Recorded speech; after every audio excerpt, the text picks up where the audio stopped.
2017년 12월 보름날 밤, 영하 25도, 함경북도 회령 두만강변에서 한 어머니가 두 아이의 손을 꼭 잡고 얼어붙은 강 위를 걷기 시작했습니다. 달빛에 비친 얼음이 하얗게 빛나고 저 멀리 중국 땅의 불빛이 보였습니다. 조금만 참아. 엄마가 있잖아. 그녀는 떨리는 목소리로 아이들을 다독였죠. 하지만 그때 하늘로 조명탄이 쏘아 올라갔습니다. 함께 들어보시겠습니다. 구독과 좋아요로 응원해 주시면 감사하겠습니다. 제 이야기를 시작하기 전에 여러분께 말씀드리고 싶은 게 있습니다. 저는 그저 평범한 어머니였습니다. 여러분처럼 자식 키우고 밥 먹이고 하루하루 살아가는 그런 평범한 엄마였어요. 저는 함경북도 회령시 두만강변 작은 마을에서 태어났습니다. 마을 이름은 새별리라고 했는데 강 건너로 중국 땅이 보이는 그런 국경 마을이었어요. 어릴 적부터 저는 그 강을 보고 자랐습니다. 겨울이면 얼어붙고 여름이면 갈색 물이 콸콸 흐르는 두만강이었죠. 제가 42살이던 2015년쯤 저희 집은 네 식구였습니다. 탄광에서 일하는 남편, 13살 된 딸 미선이, 11살 된 아들 민철이, 그리고 저였어요. 시어머니는 옆집에 따로 사셨고요. 여러분도 아시다시피 북에서는 며느리가 시어머니 모시는 게 당연한 일이었습니다. 그 시절 저는 회령 장마당에서 장사를 했습니다. 우리로 치면 재래시장 같은 곳인데 거기서 중국 물건을 팔았어요. 어떻게 구하냐고요? 두만강 건너로 물건이 넘어오거든요. 국경 경비대한테 매물 좀 쥐어주면 눈 감아주는 거죠. 쌀도 팔고 옥수수도 팔고 중국산 옷감도 팔았습니다. 그렇게 번 돈으로 우리 식구 먹고 살았어요. 배급이요? 아이고, 배급은 끊긴 지가 얼마나 됐는지 모릅니다. 김일성 주석님 돌아가시고 나서부터 제대로 나온 적이 없었어요. 그래서 다들 장마당에서 장사하거나 떼기밭 일궈서 먹고 살았죠. 저희 집도 뒤뜰에 작은 텃밭이 있었는데 거기서 감자랑 옥수수 좀 키웠습니다. 남편은 탄광 노동자였어요. 매일 아침 어두울 때 나가서 저녁 어두울 때 들어왔습니다. 힘든 일이었죠. 그래도 그때는 남편도 건강했고 아이들도 건강했고 저도 팔팔했습니다. 힘들어도 웃으며 살 수 있었어요. 딸 미선이는 학교에서 공부 잘했습니다. 숙제 검사할 때마다 선생님한테 칭찬받고 왔어요. 우리 미선이가 제일 잘한다고요. 얼굴도 예뻐서 동네 사람들이 나중에 평양 가겠네 그랬습니다. 아들 민철이는 좀 개구쟁이였어요. 학교 끝나면 강가에서 친구들이랑 뛰어놀고 여름엔 물고기 잡으러 다녔죠. 저녁이면 내 식구가 작은 밥상 앞에 둘러앉았습니다. 옥수수밥에 김치 하나, 된장국 하나가 전부였지만 그래도 함께 먹으니까 좋았어요. 미선이가 학교 이야기하고 민철이가 친구들이랑 놀았던 이야기하고 그런 평범한 저녁이었습니다. 그런데 여러분, 그때 제가 몰랐던 게 있어요. 그게 마지막 평화로운 시간이었다는 거요. 곧 우리 집에 엄청난 불행이 닥칠 거라는 걸 저는 그때 몰랐습니다. 어느 날 저녁, 남편이 기침을 하기 시작했어요. 처음엔 감기려니 했는데 그 기침이 점점 심해지더라고요. 그게 모든 비극의 시작이었습니다. 남편의 죽음과 약한 알. 남편의 기침은 날이 갈수록 심해졌습니다. 처음엔 그냥 감기려니 했는데 한 달이 지나고 두 달이 지나도 낫지 않더라고요. 기침할 때마다 피가 섞여 나왔어요. 그제야 저는 알았습니다. 이게 보통 병이 아니구나. 탄광에서 일하는 사람들이 흔히 걸리는 병이었습니다. 폐가 나빠지는 병이에요. 우리말로 하면 폐병, 요즘 말로는 진폐증이라고 하던가요. 탄가루 마시고 일하다 보면 걸리는 거죠. 북에서는 그런 사람들이 정말 많았습니다. 저는 남편을 데리고 인민병원에 갔어요. 의사 선생이 진찰하더니 고개를 저으며 말했습니다. 약이 없소. 중국 약을 구해야 하는데 그 말을 듣는 순간 가슴이 철렁했어요. 중국 약이라는 건 돈이 엄청 많이 든다는 뜻이거든요. 저는 미친 듯이 돈을 모았습니다. 장마당에서 아침부터 저녁까지 장사했어요. 하루에 2~3시간밖에 못 잤습니다. 그렇게 모은 돈으로 중국 브로커한테 약을 부탁했죠. 제발 좀 빨리 구해주세요. 우리 남편이 죽어가고 있어요. 한 달을 기다렸습니다. 2달을 기다렸어요. 브로커는 곧 들어온다. 조금만 더 기다려라 하면서 계속 돈만 더 받아갔습니다. 그 사이에 남편은 점점 더 야위어 갔어요. 원래 건장하던 사람이 뼈만 앙상하게 남았습니다. 2015년 가을이었습니다. 어느 날 밤, 남편이 제 손을 꼭 잡았어요. 여보, 미안하오. 내가 먼저 가게 생겼소. 저는 울면서 말했죠. 무슨 소리예요? 약 곧 올 거예요. 조금만 버텨요. 하지만 남편은 고개를 저었습니다. 그날 밤, 남편은 제 품에서 숨을 거뒀습니다. 13살 딸 미선이와 11살 아들 민철이가 지켜보는 앞에서요. 아이들은 아빠, 아빠 부르며 울었어요. 저는 그냥 멍하니 앉아 있었습니다. 믿을 수가 없었어요. 여러분, 아시겠습니까? 약 하나리면 살릴 수 있었던 사람이에요. 그런데 그 약 하나를 구하지 못해서 죽은 겁니다. 이게 말이 됩니까? 이게 사람 사는 세상입니까? 장례를 치르는데 관도 제대로 못 구했어요. 돈이 없었거든요. 마을 사람들이 모여서 간신히 나무로 관을 만들어 줬습니다. 그마저도 고마웠죠. 우리 같은 사람들은 서로 도와주지 않으면 살 수가 없었으니까요. 남편을 묻고 돌아오는 길, 딸 미선이가 물었습니다. 엄마, 아빠는 왜 죽었어요? 간부 아저씨들은 중국 가서 치료받는다던데. 13살짜리 아이도 알고 있었어요. 이 나라가 얼마나 불공평한지를요. 그날 밤, 저는 잠을 이루지 못했습니다. 머릿속으로 계속 생각했어요. 이게 맞나? 우리가 배운 사회주의가 이런 건가? 김일성 주석님 계실 때는 이러지 않았다던데. 왜 이렇게 됐을까? 시어머니가 오셔서 우시면서 말씀하셨어요. 순이야, 우리 아들이 불쌍하다. 나라에서 약이라도 줬으면 살았을 텐데. 시어머니조차도 원망하고 계셨습니다. 이 체제를요. 그때부터였습니다. 제 마음속에 뭔가 금이 가기 시작한 게요. 지금까지 당연하다고 믿었던 것들이 흔들리기 시작했어요. 이게 정말 인민을 위한 나라인가? 아니면, 하지만 그런 생각을 하는 것조차 무서웠습니다. 북에서는 체제를 의심하는 순간, 정치범 수용소로 끌려가거든요. 그래서 저는 그 생각을 마음속 깊이 묻어버렸어요. 아니, 묻으려고 했습니다. 하지만 곧 더 큰 불행이 닥쳐올 줄은 그때는 몰랐습니다. 남편이 떠나고 나니 집안의 기둥이 무너진 것 같았습니다. 남편 벌이는 적었어도 그래도 있었거든요. 이제는 제가 혼자 벌어서 아이들 둘을 먹여 살려야 했어요. 시어머니까지 챙겨야 했고요. 저는 장마당에서 더 열심히 일했습니다. 아침 5시에 일어나서 밤 9시까지 장사했어요. 하지만 벌이는 시원찮았습니다. 왜냐하면 그때부터 김정은 시대가 되면서 단속이 더 심해졌거든요. 김정은 동지가 집권하고 나서 장마당 통제가 엄청 세졌어요. 중국 물건 팔다가 걸리면 바로 끌려갔습니다. 뇌물도 예전보다 더 많이 요구했고요. 경비대 사람들도 먹고 살아야 하니까 우리한테서 더 뜯어가는 거죠. 어느 날은 보위부 사람들이 장마당에 들이닥쳤어요. 중국 물건 파는 놈들 다 나와. 그때 제가 팔던 중국산 옷감이랑 약들을 전부 압수당했습니다. 몇 달 동안 모은 물건이 한순간에 날아간 거예요. 저는 그 앞에 무릎 꿇고 빌었습니다. 동무, 제발 이것만은, 이걸로 애들 먹여 살려야 합니다. 하지만 그 사람들은 차가웠어요. 법은 법이다. 넌 지금 사회주의 원칙을 어긴 거다. 그러면서 물건 다 가져가 버렸습니다. 나중에 들으니까 그 사람들이 그 물건 다시 팔아먹더라고요. 참 웃기는 세상이죠. 그날 이후로 저희 집은 정말 굶주리기 시작했습니다. 하루 세 끼는커녕 하루 한 끼도 힘들었어요. 옥수수밥에 소금물고기 전부였습니다. 그것도 못 먹는 날이 많았고요. 딸 미선이는 학교에서 쓰러졌습니다.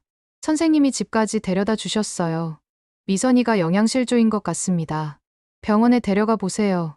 하지만 병원에 가봤자 약도 없고 돈만 더 들 뿐이었어요. 저는 미선이를 집에 눕혀놓고 죽 한 그릇 끓여 먹였습니다. 그게 제가 할 수 있는 전부였어요. 아들 민철이는 학교도 못 갔습니다. 공책이며 연필을 살 돈이 없었거든요. 민철이는 동네 야산에 가서 풀뿌리를 캐왔어요. 11살짜리 아이가요. 엄마, 이거 삶아 먹으면 배부르대요. 그 말을 듣는데 가슴이 찢어졌습니다. 여러분도 자식 키워보셨으면 아실 거예요. 자식이 굶주리는 모습만큼 어미 가슴 아픈 게 어디 있겠습니까? 저는 밤마다 울었어요. 하느님, 부처님, 조상님들, 우리 아이들만이라도 살려주세요. 옆집 할머니가 가끔 감자 몇 개를 나눠주셨습니다. 순이야, 이거라도 애들 먹여라. 고마웠죠. 하지만 할머니네도 형편이 어려운 건 마찬가지였어요. 우리 동네 사람들 모두가 굶주리고 있었습니다. 그러던 어느 날 저녁, 딸 미선이가 제게 물었습니다. 엄마, 중국 가면 밥 먹을 수 있어요? 저는 깜짝 놀랐어요. 미선아, 그게 무슨 소리니? 미선이는 작은 목소리로 말했습니다. 학교 친구가 그러는데 중국 가면 쌀밥 먹을 수 있대요. 고기도 먹을 수 있대요. 13살짜리 아이 입에서 그런 말이 나오다니. 저는 그 순간 정신이 번쩍 들었습니다. 이대로는 안 되겠구나. 이 아이들이 이렇게 굶어 죽게 둘 수는 없다. 하지만 중국에 간다는 게 쉬운 일이 아니었어요. 두만강을 건너야 하는데 잘못 걸리면 정치범 수용소에 끌려가거든요. 거긴 들어가면 살아나오지 못한다고들 했습니다. 그래도 저는 생각했어요. 차라리 강물에 빠져 죽는 게 낫지. 이렇게 천천히 굶어 죽을 순 없다. 밤마다 두만강 쪽을 바라보며 기도했습니다. 제발, 우리한테 살 길을 열어주세요. 그때 저는 몰랐습니다. 그 기도가 얼마나 무서운 대가를 치르게 될지를요. 자유를 얻기 위해 제가 무엇을 잃게 될지. 그때는 정말 몰랐습니다. 강 건너 불빛을 보며 2017년 봄이었습니다.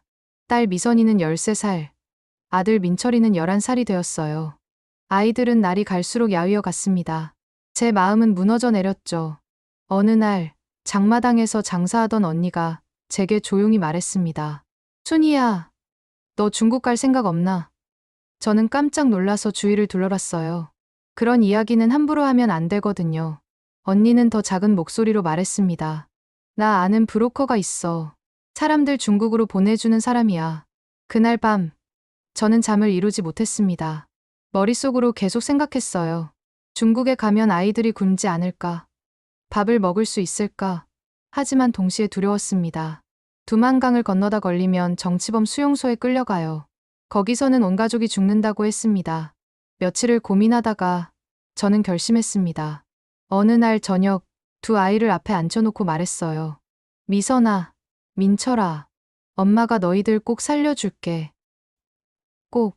아이들은 무슨 뜻인지 몰랐겠죠. 하지만 저는 그날 맹세했습니다. 어떤 일이 있어도 이 아이들만은 살려내겠다고요. 저는 집을 팔기로 했습니다.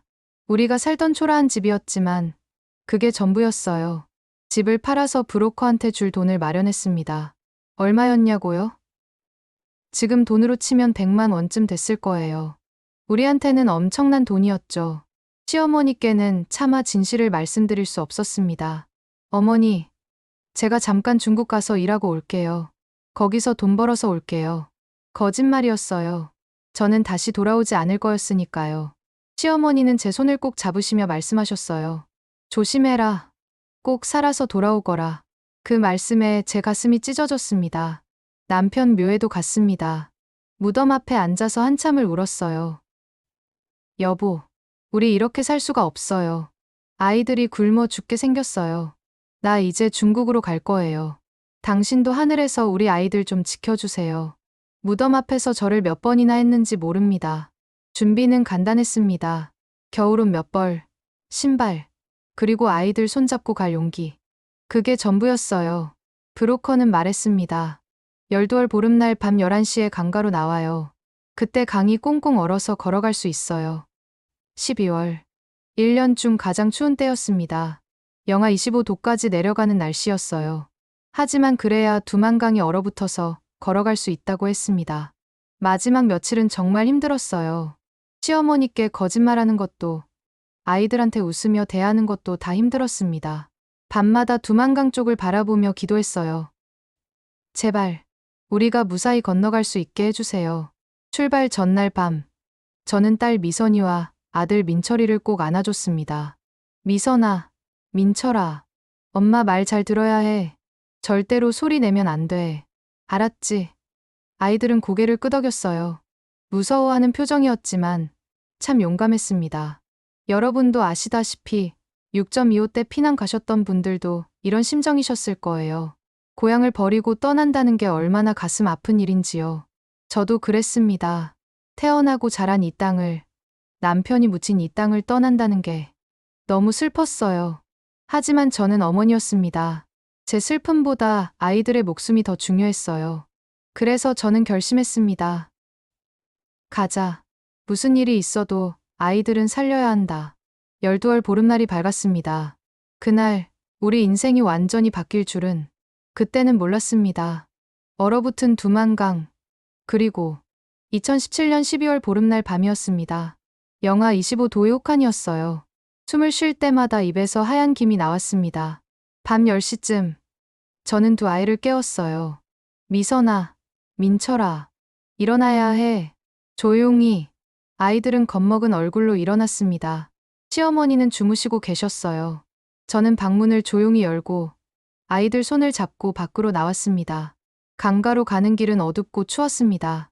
딸 미선이 손을 오른쪽에, 아들 민철이 손을 왼쪽에 꼭 잡았어요. 두 아이 모두 떨고 있었습니다. 추워서인지 무서워서인지 몰랐죠. 강가에 도착하니 브로커가 기다리고 있었습니다. 왔소? 빨리 가야 해요. 11시 반에 경비대, 교대 시간이라 그때가 기회예요. 저는 고개를 끄덕였어요. 두만강은 꽁꽁 얼어 있었습니다. 달빛에 비친 얼음이 하얗게 빛났어요. 저기 중국이요. 저쪽 불빛 보이죠? 저기만 가면 살 수 있어요. 브로커의 말에 저는 두 아이 손을 더 꼭 잡았습니다. 자, 가요. 천천히. 소리 내면 안 돼요. 얼음 깨질 수도 있으니까. 우리는 강 위를 걸어가기 시작했어요. 딸 미선이 손, 아들 민철이 손, 두 손에 제 아이들을 꼭 잡고요. 얼음 위는 미끄러웠습니다. 아이들은 자꾸 넘어질 것 같았어요. 엄마, 무서워요. 미선이가 작은 목소리로 말했어요. 괜찮아. 엄마가 있잖아. 조금만 참아. 저는 눈물을 참으며 말했습니다. 강 한가운데쯤 왔을 때였습니다. 갑자기 하늘로 조명탄이 쏘아 올라갔어요. 휘익하는 소리와 함께 밤하늘이 환하게 밝아졌습니다. 누구냐? 설아. 북한 경비대의 목소리가 들렸어요. 그리고 총소리가 울렸습니다. 탕, 탕, 빨리, 뛰어요. 브로커가 소리쳤어요. 저는 아이들 손을 잡고 뛰기 시작했습니다. 얼음 위에서 뛰는 건 정말 힘들었어요. 넘어질 것 같았습니다. 엄마, 민철이가 울먹였어요. 괜찮아, 뛰어. 저는 미친 듯이 뛰었습니다. 뒤에서 경비대가 쫓아오는 소리가 들렸어요. 그때였습니다. 미선이가 미끄러졌어요. 제 오른손에서 미선이 손이 빠져나갔습니다. 미선아, 저는 돌아보려 했어요. 하지만 브로커가 제 팔을 잡아 끌었습니다. 지금 돌아가면 다 죽어요. 빨리. 안 돼. 미선이가. 저는 소리쳤어요. 하지만 뒤에서 총소리가 계속 들렸습니다. 탕, 탕, 탕. 엄마, 민철이가 제 왼손을 꼭 잡고 있었어요. 11살 아들의 손이요. 저는 선택해야 했습니다. 돌아가서 미선이를 찾으면 3명 다 죽을 거였어요. 아니면 민철이라도 살리는 거였죠. 미선아, 미선아. 저는 울부짖으며 뛰었습니다. 어둠 속에서 미선이 목소리가 들렸어요. 엄마, 엄마. 하지만 저는 계속 뛰어야 했어요. 민철이 손을 잡고요. 중국 땅에 도착했을 때 저는 그냥 주저앉았습니다. 미선아, 미선아. 미선이는 보이지 않았어요. 강 저편 어둠 속 어딘가에 미선이가 있었습니다. 엄마, 누나는요? 누나는 어디 있어요? 민철이가 울면서 물었어요. 저는 대답할 수가 없었습니다. 브로커가 말했어요. 경비대가 잡아갔을 거요. 다시 돌아가면 당신들도 죽소. 저는 그 자리에서 정신을 잃을 것 같았습니다. 여러분, 아시겠습니까? 어미가 자식 손을 놓는다는 게 어떤 건지요. 그날 밤, 저는 제 딸을 버렸습니다. 아니, 버릴 수밖에 없었어요. 그게 저의 죄입니다. 그날 이후로 저는 하루도 편히 잠을 잔 적이 없습니다. 밤마다 미선이가 나타나요. 엄마, 왜 날 버렸어요? 하고 물어봅니다. 저는 그때마다 울면서 깨어납니다. 미선아, 엄마가 미안해. 정말 미안해. 중국 땅에 발을 디뎠지만 저는 기쁘지 않았습니다. 어떻게 기쁠 수 있겠습니까? 제 딸을 두만강 저편에 두고 온 채였는데요.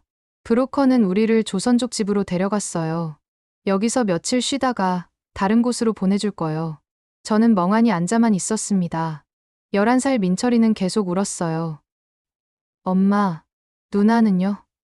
누나 어떻게 돼요? 제가 뭐라고 대답했겠습니까? 누나는 말이 나오지 않았어요. 민철이를 꼭 안아주는 것밖에 할 수 없었습니다. 그날 밤 저는 잠을 이루지 못했어요. 눈을 감으면 미선이의 얼굴이 보였습니다. 엄마, 엄마 하고 부르는 목소리가 들렸어요. 저는 이불을 뒤집어 쓰고 울었습니다. 소리 내서 울면 안 돼서 입을 막고 울었어요. 내가 미선이를 버렸다. 내가 미선이 손을 놓쳤다. 그 생각이 머릿속에서 떠나지 않았습니다. 차라리 내가 죽었어야 했다. 내가 잡혔어야 했다. 자책이 저를 미치게 만들었어요. 낮에는 브로커한테 물어봤습니다. 저기, 혹시 13살 여자아이가 경비대한테 잡혔는지 알 수 있나요? 브로커는 고개를 저었어요. 국경에서 잡힌 사람들 소식은 알기 힘들어요. 보위부로 끌려갔을 거요. 보위부. 그곳은 정치범을 다루는 곳이었어요.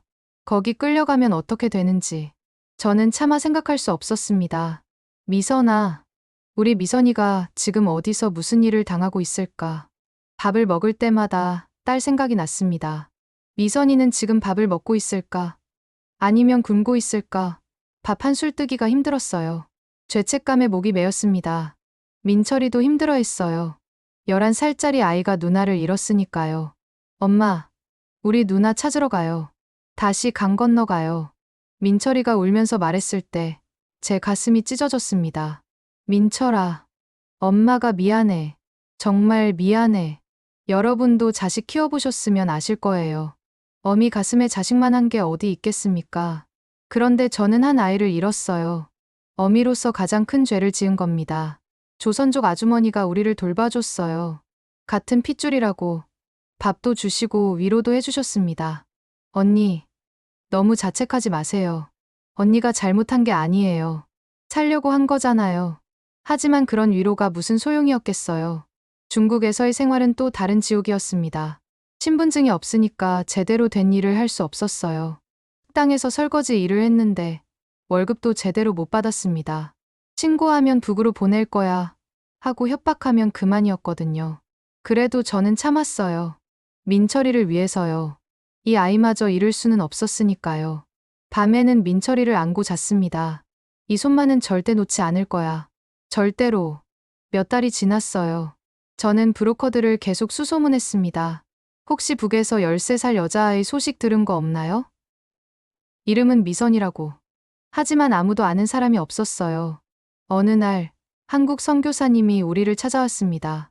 한국 가면 살 수 있어요. 거기서 정착 지원도 받고 탈북민 단체도 있어요. 혹시 북에 있는 가족 소식도 알 수 있을 거예요. 그 말을 듣는 순간 저는 희망을 품었습니다. 한국에 가면 미선이 소식을 알 수 있을까? 미선이가 살아있는지 죽었는지라도 알 수 있을까? 저는 결심했어요. 한국으로 가기로요. 민철이를 살리기 위해서, 그리고 미선이 소식을 찾기 위해서요. 미선아, 엄마가 너를 찾을 거야. 어디 있든지 꼭 찾을 거야. 엄마가 너를 포기하지 않을게. 밤마다 저는 하늘을 보며 기도했습니다. 그렇게 저는 또다시 위험한 여정을 시작하게 됩니다. 미선이를 찾기 위해서라도 저는 한국까지 가야 했어요. 라오스 정글을 넘어 2018년 가을이었습니다. 선교사님의 도움으로 저희는 한국으로 가는 길에 올랐어요. 중국에서 바로 한국으로 갈 수는 없었습니다. 베트남과 라오스를 거쳐서 가야 했어요. 엄마, 우리 한국 가면 누나 찾을 수 있어요? 민철이가 물었습니다. 그때 민철이는 12살이었어요. 그래. 엄마가 꼭 찾을 거야. 한국에 가면 탈북민 단체도 있고 브로커들도 더 많대. 꼭 찾을 거야. 저는 민철이를 꼭 안아줬습니다. 여행은 험난했어요. 중국에서 베트남까지는 기차와 버스를 타고 갔습니다. 신분증이 없으니까 몰래 가야 했죠. 검문이 있을 때마다 가슴이 철렁했어요. 걸리면 북으로 송환된다. 민철이 손을 꼭 잡았습니다. 이번엔 절대 놓지 않을 거야. 베트남에서 라오스로 가는 길은 정말 힘들었습니다. 정글 속을 걸어야 했거든요. 낮에는 더워서 숨이 막혔고 밤에는 추웠어요. 벌레들이 많아서 온몸이 물렸습니다. 엄마, 힘들어요. 민철이가 지쳐서 주저앉으려 할 때마다 저는 말했어요. 조금만 더 가자. 누나 생각해봐. 누나도 지금 힘들 거야. 우리가 힘내야 누나를 찾을 수 있어. 그러면 민철이는 다시 일어났습니다. 어린 아들이 누나를 위해 참는 모습에 제 가슴이 아팠어요. 정글을 걷는 며칠 동안 저는 계속 미선이를 생각했습니다. 우리 미선이는 지금 어디 있을까? 밥은 먹고 있을까? 아프진 않을까? 발에 물집이 잡히고 온몸이 아파도 딸 생각에 눈물만 났어요. 그러던 중에 민철이가 열이 나기 시작했습니다. 말라리아였어요. 정글 지역에서 모기에 물려서 걸리는 병이죠. 민철이는 부들부들 떨면서 엄마, 춥고 더워요. 했습니다. 그때 제 머릿속에는 한 가지 생각밖에 없었어요. 안 돼. 이 아이마저 잃을 순 없어. 절대로 안 돼. 저는 미친 듯이 민철이를 안고 다녔습니다. 선교사님이 약을 구해주셔서 간신히 민철이를 살렸어요. 언니, 이제 거의 다 왔어요. 조금만 더 힘내세요. 선교사님이 격려해 주셨습니다. 저는 기도했어요. 하느님, 부처님, 조상님들, 우리 민철이만이라도 살려주세요. 그리고 미선이도 어디선가 살아있게 해주세요. 라오스를 지나 태국 국경 근처까지 갔을 때 또 위기가 있었습니다. 라오스 경찰이 우리를 발견한 거예요. 불법 입국자들이다. 브로커가 조용히 있으라며 우리를 숨겨줬습니다. 저는 민철이 입을 막고 숨죽였어요. 몇 시간을 그렇게 있었습니다. 그때 저는 생각했어요. 두만강에서도 이랬었지. 그때도 이렇게 숨죽이고 그때 미선이 손을 놓쳤지. 자책이 또다시 밀려왔습니다. 하지만 이번엔 민철이를 지켜야 했어요. 다행히 경찰은 지나갔고 우리는 무사히 태국으로 넘어갔습니다. 태국에서 한국 대사관까지는 버스로 갈 수 있었어요. 한국 대사관 앞에 섰을 때 저는 눈물이 났습니다. 민철아, 우리 여기까지 왔어. 여기까지. 민철이도 울었어요. 엄마, 이제 누나 찾을 수 있어요? 대사관 문을 열고 들어갔습니다. 직원분이 말했어요. 대한민국 국민으로 보호받게 됩니다. 이제 한국으로 가실 수 있어요. 그 말을 듣는 순간 저는 그 자리에 주저앉아서 울었습니다. 미선아, 엄마가 이제 너를 찾을 수 있을 거야. 엄마가 한국까지 왔어. 여기서 너를 찾을 거야. 마음속으로 딸에게 말했습니다. 몇 달간의 험난한 여정이었어요. 하지만 이제 시작이었습니다. 한국에 가서 미선이를 찾는 게 제 남은 인생의 목표였으니까요. 2019년 초, 저는 인천공항에 도착했습니다. 비행기에서 내려 한국 땅을 밟는 순간 눈물이 났어요. 여기가 정말 대한민국이구나. 민철이도 제 손을 꼭 잡고 있었습니다. 하나원에서 석 달 동안 교육을 받았어요. 남한 말투도 배우고 컴퓨터도 배우고 여러 가지를 배웠습니다. 하지만 제 머릿속은 온통 미선이 생각뿐이었어요. 교육 첫날부터 저는 담당자 선생님께 물었습니다. 저기요, 북에 있는 가족 소식 알 수 있나요? 제 딸이 2017년에 두만강에서 잡혔는데 선생님은 안타까운 표정으로 말했어요. 탈북민 단체나 북한 인권단체에 연락해보세요. 하지만 쉽지 않을 거예요. 하나원을 나온 후 저는 미친 듯이 딸을 찾아다녔습니다. 탈북민 단체마다 찾아가서 물었어요.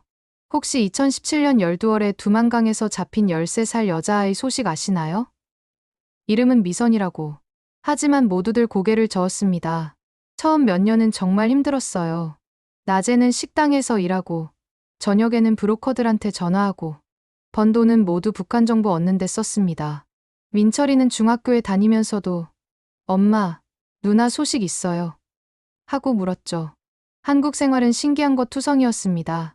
편의점이 24시간 문을 연다는 게 놀라웠어요. 마트에 가면 쌀도 고기도 과일도 넘쳐났습니다. 인터넷으로 북한 소식도 찾아볼 수 있었고요.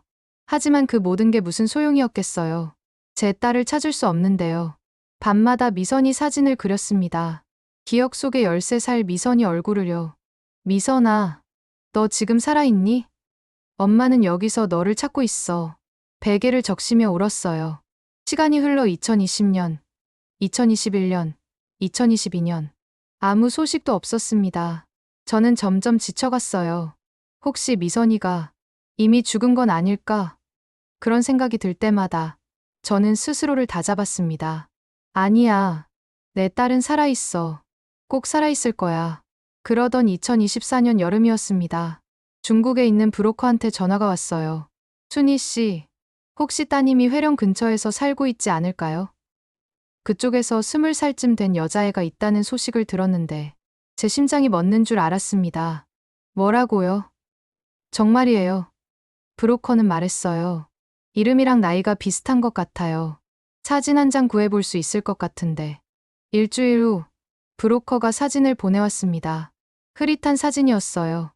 하지만 그 얼굴은 제가 아는 얼굴이었습니다. 키도 크고 제가 젊었을 때랑 똑같은 얼굴이었어요. 미선아, 미선아. 저는 그 사진을 붙들고 울었습니다. 살아있어.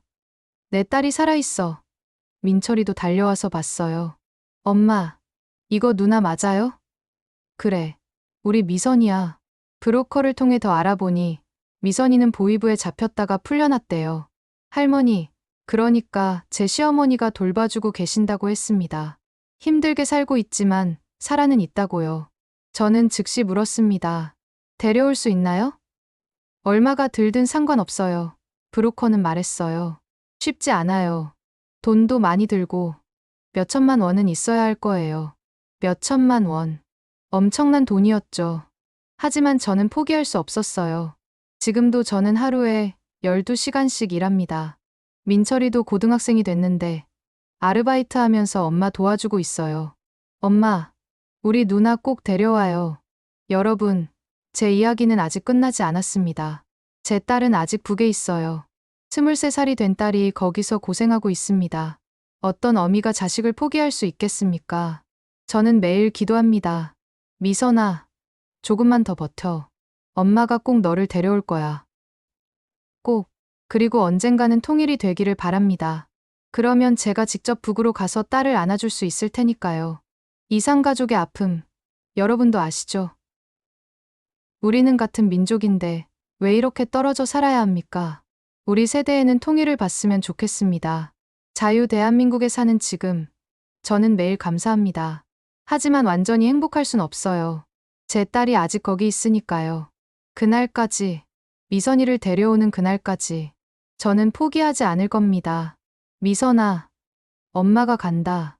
꼭 너를 데려올 거야. 기다려.